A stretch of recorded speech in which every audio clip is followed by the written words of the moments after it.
क्या क्या मांगे हैं?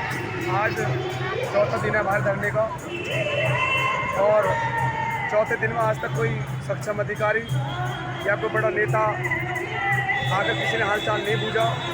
हमारी 50 महिलाएं जो ज़्यादा ठंड लगने के कारण जो बीमार भी हो गई, हॉस्पिटल में भी एडमिट हुई और उसके साथ साथ हमारे 3 बुजुर्ग बहुत सीरियस हालत में हैं जो आईसीयू में जिला अस्पताल में एडमिट है और हालात बहुत बेकार है। काफ़ी समय संघर्ष कर रहे हैं, मेरे को सुनने को तैयार है। डीएम साहब ने कमेटी बनाई, उस कमेटी में बनने के बावजूद भी उन्होंने जो एनटीपीसी का अधिकारियों ने साइन करने से मना कर दिया। उसी आक्रोश में उन्होंने कहा सेक्टर 24 हमारे बड़े अधिकारी बैठते हैं। उसी आक्रोश में एक निर्णय लिया, सुखबीर खलीफा जी हमारे जो इस धरने का नेतृत्व कर रहे हैं, भारतीय किसान परिषद राष्ट्रीय अध्यक्ष, उन्होंने निर्णय लिया कि हम सेक्टर 24 के मुख्य कार्यालय को घेरने का काम करेंगे। और हमने प्रण लेकर आए घर से, बहुत दिन हो गए, सब कोई लोग नहीं गए अपने घर पर। ये लेकर आए कि अब तक जब तक हमारा काम नहीं, जब तक घर वापसी नहीं। आपके क्या समाधान या समाधि? कितने गांव के किसान इसमें आए हैं? इसमें 24 गाँवों के किसान सम्मिलित है और लगातार आ रहे हैं और संख्या बल बढ़ती जा रही है। रात में 24 घंटा यहाँ पर डटे हुए हैं। कड़ाके की ठंड में, दिसंबर का महीना है, फिर भी लोग और मेरी माँ शक्ति पीछे हटने को तैयार नहीं है। जिस प्रकार से 5 दिन हो गए अभी कुछ समाधान नहीं निकला, आगे क्या आप लोगों की रणनीति? अब रणनीति ये है कि जो अभी हमारे अरुण राघव जी भी आए हैं जो इस आंदोलन की अहम भूमिका निभा रहे हैं, अब यही निर्णय है, हमने आपस में विचार करा हमारी जो एक समिति ने। अब हम सीधा इस पर अटैक करेंगे। अब 24 तारीख में हमारे यशस्वी जो योगी जी आ रहे हैं, उनसे भी उनका भी हम मिलने के लिए हमारी बात शक्ति ललाई तक बोल रही है। इतना लंबा समय हो गया, जब विधानसभा चुनाव था तो आपने वादा किया था कि हम आपके जो आप हमें वोट दें, हम तुम्हारे जो करार हैं समान मुआवजा, रोजगार, अन्य मांगों को पूरा कराने का काम करेंगे, लेकिन उन्होंने नहीं सुनी। इसमें लेकर आक्रोश में है, बहुत ज़्यादा आक्रोश है 24 गाँवों के किसानों में। और ये निर्णय लिया है कि हम जो आने वाली 24 तारीख को मुख्यमंत्री से मुलाकात करेंगे, उनका घेराव करेंगे, उनसे कहेंगे कि हमारा जो समाधान करें, क्योंकि यहाँ की जो जिला प्रशासन की बहुत बड़ी लापरवाही है। ये एनटीपीसी के अधिकारी कह देते हैं कि आपकी राज्य सरकार ने आपकी ज़मीन दी है, राज्य सरकार से आप बात करें, और जब वो राज्य सरकार की बात आती है वो केंद्र सरकार के लिए बोल देते हैं। राज्य सरकार में भी, राज्य में भी सरकार उनकी है बीजेपी की, और केंद्र में भी डबल इंजन की सरकार है, लेकिन सुनने को तैयार नहीं है। 24 का चुनाव है, सीधा ललकारते हैं।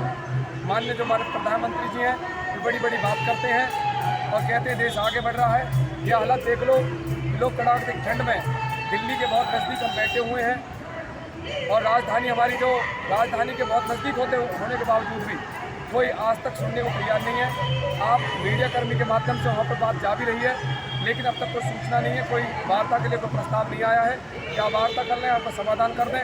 केवल कहते हैं कि ठंड ज़्यादा हो रही है, घर चले जाएँ। वे आते हैं, एसीपी, कुछ पुलिस अधिकारी आते हैं, बस केवल ये बरखला कर चले जाते हैं, आप चले जाओ यहाँ से। हमने निर्णय लिया कि हम जाएंगे नहीं, कहते हमें जेल भर दो या हमारा काम कर दो, जेल भरो या काम करो, जवाब दो। ठीक है, किस तरह क्या लगता है समाधान इस बार निकल जाएगा?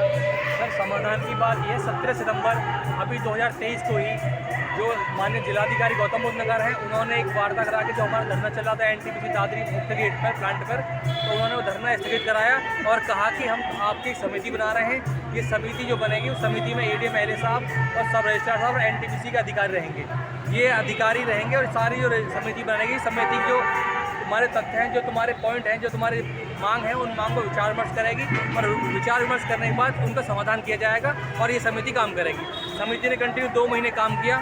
समिति ने काम करने के बाद 2 महीने में ये रिजल्ट निकाला कि किसानों की मांग जायज़ है, किसानों को 250 रुपये गज का समान मुआवजा मिलना चाहिए, एक परिवार के सदस्य को नौकरी मिलनी चाहिए, क्योंकि एनटीपीसी में जो 1985 का जियो है, उत्तर प्रदेश शासनादेश है 15 जून 1985 का, उसमें स्पष्ट आदेश है अगर किसी किसान की ज़मीन जाती है तो उसके एक विस्थापित परिवार के सदस्य को अवश्य ही रोजगार दिया जाएगा। उसी माध्यम के तहत एडीएम एलए साहब और रजिस्ट्रार साहब और एनटीपीसी के अधिकारियों ने माना कि किसान परिवार के एक सदस्य को नौकरी बनती है और उनको मिलनी चाहिए। 2291 किसान परिवारों की ज़मीन गई है, उसमें से 182 लोगों को रोजगार दिया गया है, बाकी लोगों के लिए उसमें जियो के तहत उन्होंने माना। और वो जो समिति ने जो रिपोर्ट दी उसमें माना, उसमें लिखा कि समिति इस निष्कर्ष पर पहुँचती है प्रत्येक किसान परिवार के एक सदस्य को अवश्य रोजगार दिया जाएगा। उसके बाद तीसरा मुख्य बिंदु, 3 बिंदु थे हमारे, समान मुआवजा, समान नौकरी और 10% विकसित प्लॉट। 10% उसी प्लॉट के बारे में भी समिति ने माना। तो 1990 में जब एक शासनादेश, जब एक उत्तर प्रदेश सरकार के मंत्री द्वारा सब लोगों के द्वारा एक शासनादेश पारित हुआ, उसमें 10% प्लॉट देने की बात कही। उसी आदेश के तहत हमको 10% प्लॉट देने के लिए भी उस समिति ने निर्णय दिया कि किसानों को 10% प्लॉट बनता है, उनको मिलना चाहिए। उसके बाद इन एनटीपीसी के भ्रष्ट अधिकारियों ने उस समिति की रिपोर्ट पर साइन करने के लिए मना कर दिया। डीएम साहब के बार बार इन पर प्रेशर ऑन करने के बाद भी उन लोगों ने उस समिति की रिपोर्ट पर साइन करने से मना कर दिया और डीएम साहब ने कहा कि इस समिति की रिपोर्ट को आप एनटीपीसी के जो वरिष्ठ अधिकारी हैं सीएमडी साहब उनको भेजिए। 2 दिसंबर 2023 को रिपोर्ट सीएमडी साहब को जा चुकी है, लेकिन ये भ्रष्ट अधिकारी इस पर काम करने को तैयार नहीं है। इतनी भरी सर्दी में हम किसानों को छोड़ दिया है, 50 लोग बीमार हो गए हैं। अगर इसी बीच किसी किसान के साथ दुर्घटना घटती है तो उसके जिम्मेदार शासन प्रशासन और एनटीपीसी के भ्रष्ट अधिकारी होंगे। हमें हमारी जब तक मांगे नहीं मिल जाती, हमें जब तक हमारे खिलाफ पूरे नहीं हो जाते, हम यहाँ से किसी भी तरह से हटेंगे नहीं और अपना हक लेके रहेंगे।